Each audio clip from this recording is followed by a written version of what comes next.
Spice. In the culinary arts, the word spice refers to any dried part of a plant, other than the leaves, used for seasoning and flavoring a recipe, but not used as the main ingredient.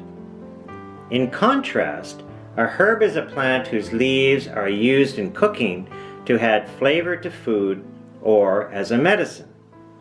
Over the millennia, people have sought out certain spices, not only for culinary purposes, but for medicinal uses as well. As the majority of the world's spices come from Southeast Asia, the spice trade helped to drive the global economy starting in the Middle Ages.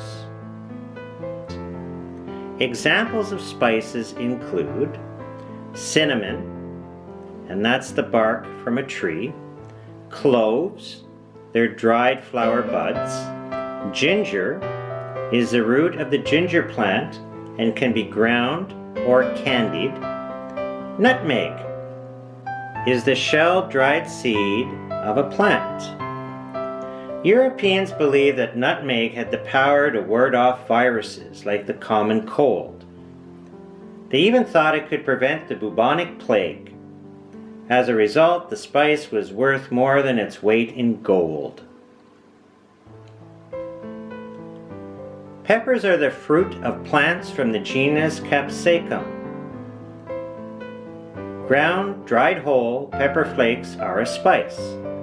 The Scoville Scale provides a way to compare the world's hottest peppers with everyday varieties, measuring their pungency in Scoville heat units. Examples include Thai chilies, which are 50,000 to 100,000 SHU, cayenne peppers, 30,000 to 50,000 SHU, and bell peppers, 0 SHU. It feels hot when you eat these foods because the receptors they trigger are usually switched on at temperatures higher than 42 degrees Celsius, or by acid, presumably to warn us that whatever we're putting in our mouths is bad news. However, capsaicin and other hot foods won't damage your tongue.